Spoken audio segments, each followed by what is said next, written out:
now, in the absence of Emmanuel Efeni, Tondon, Victoria, MKO, Abiola. You do us the honors of going through the newspapers. Oh, my goodness. Such big shoes to fill. I hope Efeni is watching. Oh, my God. I hope he's not, because I cannot fill his shoes. I can only attempt. And we start with this day, as he likes to say, Nigeria's newspaper of record. And the headline here, Buhari expresses excitement as APC sweeps by-elections, says party still choice of Nigerians. INEC regrets assault on staff. And that's this day. New Telegraph.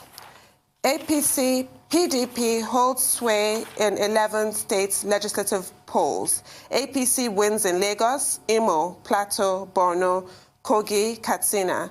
PDP dominates Bayelsa, Cross River, Enugu, loses Bauchi. Dixon, ex-backed MD, female prof, wins Senate seats. Widows win, take over seats in Enugu, Cross River. And to the Vanguard, the main headline, ports face total shutdown nationwide as maritime workers embark on strike over a Apapa traffic gridlock. Say all port activities nationwide will be crippled. NATO, licensed customs agents, others back strike. If strike will allow government attention to bad state of the road, so be it. Nupeng.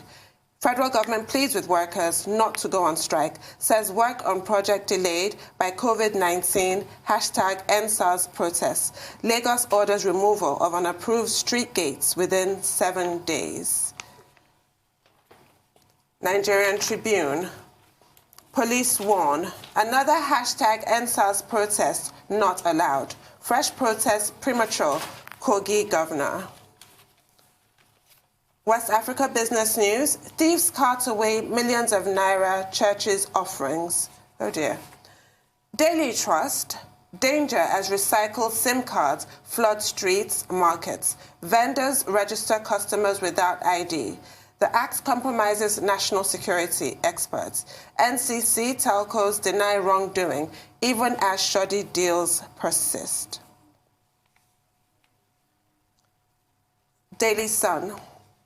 PDP, APC fight over call for Buhari's impeachment. North has become vortex of massacres. PDP reps caucus. Call baseless, unpatriotic APC lawmakers. Daily Independent. NAS set for a showdown with Buhari over service chiefs. PDP House of Reps members move for impeachment of Buhari. President should listen to their demand, Junaid Mohammed. Service chief wants to exit, waiting for Buhari's nod. Fayemi says governors will tell president feelings of Nigeria when they meet. The Guardian. Airline raises fares 100%. Economy hits 75,000 naira to 121,000 naira. $200 million fund stuck. Blame government, not airlines. The Punch. Recession. Experts warn states as governors justify bloated appointments. Despite recession, federal government keeps 145 aides, 43 ministers. Ayade won't sack 6,000 appointees. Government must spend more. Commissioner. States have too many essays. Some governors charter aircrafts, says economist. And that's it for the newspaper headlines. Those are the main headlines I read. But what, do you want to dive in? What stories interest you this morning? Well, maybe we should start with the elections, since you started with the by-elections on December 5, on Saturday. On Sunday, Festus Okoye, who is the director in charge of voter education, issued a statement that has been widely quoted, in which he expressed concern about attempt by certain unscrupulous elements in the 11 states, in some of the 11 states where the elections took place, to, frustrate the process. And there were indications that INEC staff were assaulted, INEC materials were destroyed, and that there was also intimidation. In at least one constituency in Lagos, there was reports that, there was quarrel over money, and voter inducement. And also in Zamfara, in Bakura State constituency, the election was declared inconclusive. And I guess that has now been rescheduled, we're told, for December 9.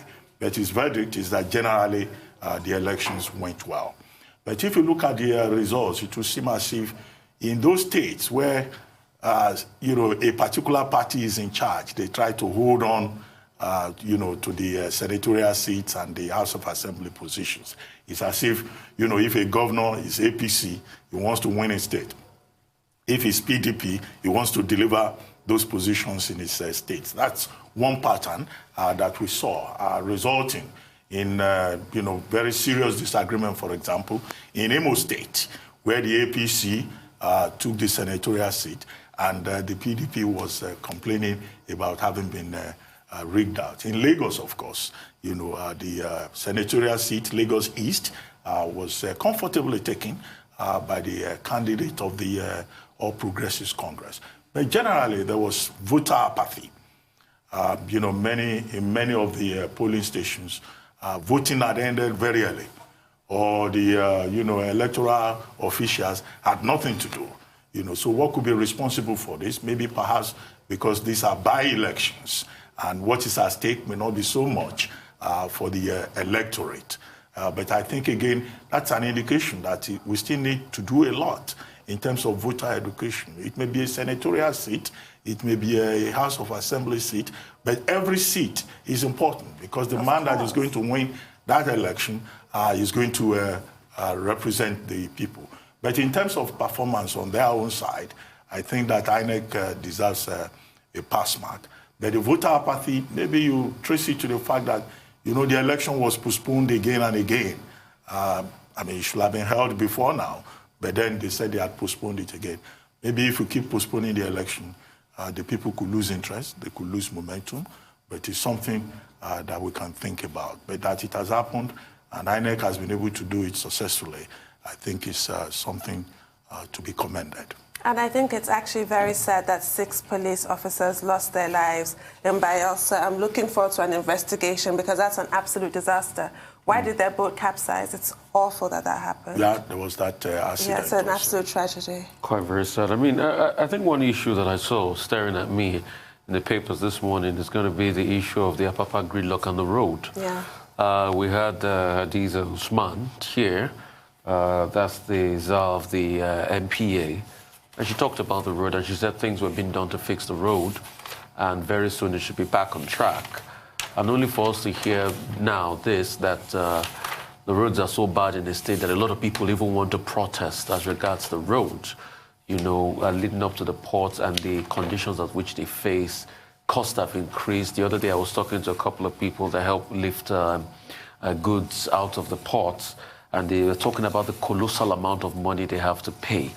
And that's why I did ask the question too about the call-up system. And in fact, on talking to most people around there, going back after that interview, there was a call-up system, but it was a manual call-up system, but not the e-call-up system like she said was going to kick off in January to be able to help ease the congestion around that area. But what I would just say is that's a major nerve center of the country. And it's really important we also have a system where we can decentralize the ports. It shouldn't only be about Apapa. There are other ports in this country. There are ports everywhere. There are ports in Warri, there are ports in Koko, there are ports in Onne and things like that. We should also see how we can make those other ports commercially viable. And hopefully, if the Lekki ports kick off, and you can take all of that traffic away from Tinkan, because that area is bleeding.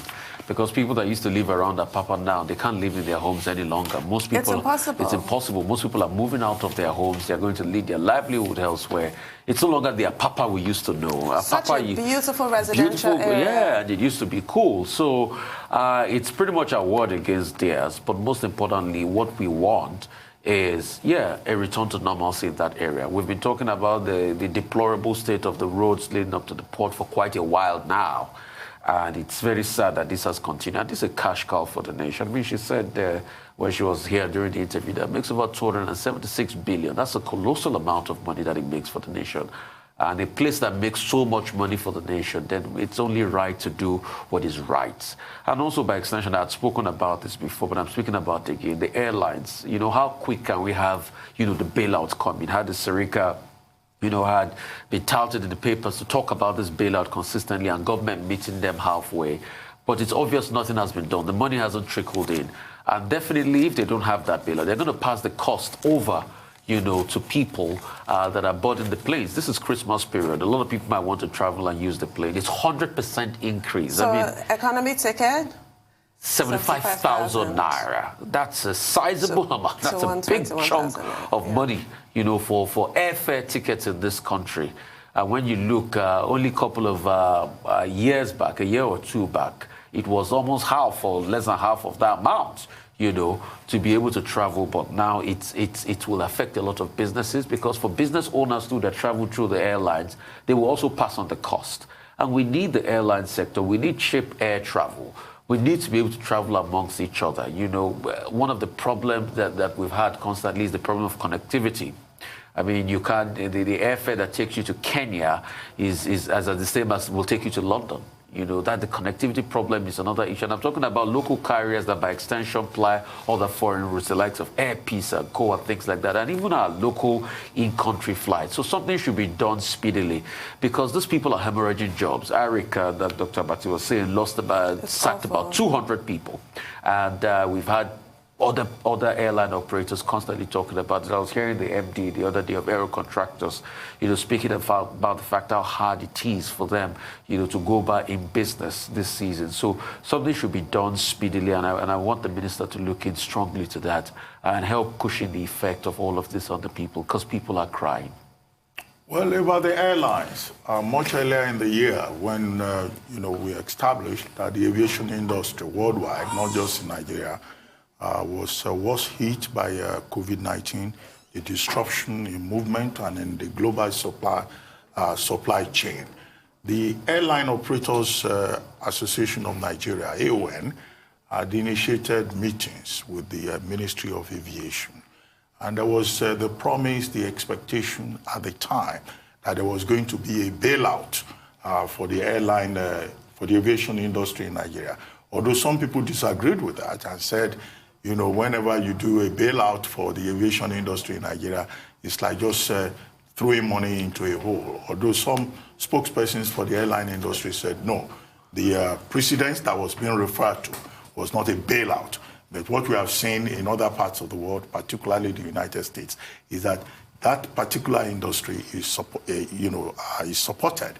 And I think that even here in Nigeria, the support for that aviation industry should be treated as a matter of urgency, because now that airfares have gone through the roof, 100% increase. If you have traveled recently, you will see that it's not as a result of, non-availability of passengers. No. A lot of Nigerians are traveling. Those airlines, they are packed full, and you keep wondering, where are people going to? All that talk about physical distancing and sitting protocols, all that is not being observed, because you find the demand is shooting through the roof. And what even makes it funny is that, look, the cost of the ticket keeps changing. And I've been wondering, what is it that determines the cost of the ticket? Is it the whims and caprices of the ticketing officers or the management of the airlines? Because if you buy maybe 2 days earlier, you could get a good bargain. If you buy on the day you are traveling, depending on the time of the day, you could in fact buy economy ticket for as much as 100,000 naira. And the pain that is inflicted on the average Nigerian, I think is something that government should worry about, particularly as other alternatives are not readily available. I mean, the other day, the Minister of Transportation was, talking about the cost of train tickets, 6,000 naira for you to go from this part of the country to the other. From Ibadan to Lagos. Yes, the cheapest one is 3,000. 3,000. That's a lot of money. That's a lot of money. That's Lagos to Ibadan. Yeah. 3,000 naira. Yeah, and the commercial bus fare is 1,500 naira. Yes. Well, but at least if it is 3,000 naira, that cannot be compared to 100,000 naira, 75,000 naira for ticket. But the point I'm trying to make is that whereas you are talking about, this alternative, this railway network that is supposed to be working, even those trains are not safe. Yeah. We have had reports of people who want to travel from Abuja to Kaduna and parts of the north. We've had trains, locomotives breaking down in the middle of nowhere. Yes. We have heard about passengers being attacked. So that in itself, for many people, is not an option. If you travel on the road, there are bandits and kidnappers waiting, not to talk of the poor state of the highways. So you then find that the average Nigerian, to even move around in this country, is in a very difficult situation. The middle class that will travel by air over long distance, is also subjected to this, frustration. So there are many issues. There are many, industries, many sectors that will still need support. And I think that the aviation industry, needs attention. And it's not enough to say that other airlines across the world, Qantas, Boeing, and others are facing a very difficult time. In the U.S., Rotus pointed out how the U.S. provided bailout, $29 billion. Yeah. But even then, that was not enough. Yeah. So that discussion between the Ministry of Aviation and the Airline Operators Association of Nigeria, we would like to know what is the status, what is being discussed, what kind of options are available to reduce the pressure and the frustration suffered by travelers. Real frustration, and the pressure is horrendous. But my point about the Ibadan, Lagos one, your average person can't afford that either. Yes. 3,000 naira. Yes, you're correct. One way. Yeah. It's quite a lot. It's quite a lot of money. Average person in For your average person, and that road normally is 1.5. Sometimes, if you even enter not too good enough bus, you can get 1.3. On that road, and that road normally is about 45-15 minutes, because where you really have problems on the road is the gridlock when you're coming into Lagos, and the other parts they're doing when you go after the flyover bridge at Shagamu downwards, to Ibadan, that Ogere area. That's where. So if that is fixed, then the road is all set to. And they are fixing the Ogere point. Yeah, point. So and they've been able to push back many of the trailers. Yeah. So once that is completed. I don't. The train should be able to compete. They should review it. Yeah, they should review it. Another one that I'm staring at is in the front page of the Daily Trust. That's talking about dangers that recycled SIM card I wanted to talk about that. Go ahead. The streets. Yes, this is really worrying. It's quite sad. I think recently, Minister of Communications, Isami Patani was called, to come talk about this, and I'm quite shocked that the entire gains we had. After that time, to be able to cushion the effect of insurgency in this country has been fretted away if we still see unregistered SIM. And they called him to account, and he should work very strongly as regards this, because there have been talks about bandits being very easy for them to communicate. Kidnappers are calling people you can't trace who the number is registered to and things like that, and you don't have all this data. You should be able to track the calls. You should be able to know where they are registered to. It is basic. It's something so basic. It's basic. People are even registering phone lines now without IDs. So whatever the complicity in the system is coming from, we should come down heavily. Because let's not forget the antecedents. A major telecoms company, this was one of the reasons why they were fined the other time. If you remember, there was a heavy fine that Eric Holder, former Attorney General of America, had to come defend the case in Nigeria for that telecoms company, because they said, some things were not properly registered. So that's to show you the veracity of that offense. And now we are seeing all of this slip through the cracks, and nobody's saying anything about it. And it's a threat to national security. Oh, it definitely We're already seeing the impact. It's already happening. Bandits are already making telecom calls and communication calls. So we should be able to crack it from there on. Thank you. Thank you, gentlemen. Thank you. Okay, thank you. Right. Tondo, Victoria, MK, Abiola. Anthony, I should say you did. I'm sure Efeni will be very happy with you. Thank you. You put a spirit and character to the newspaper report this morning.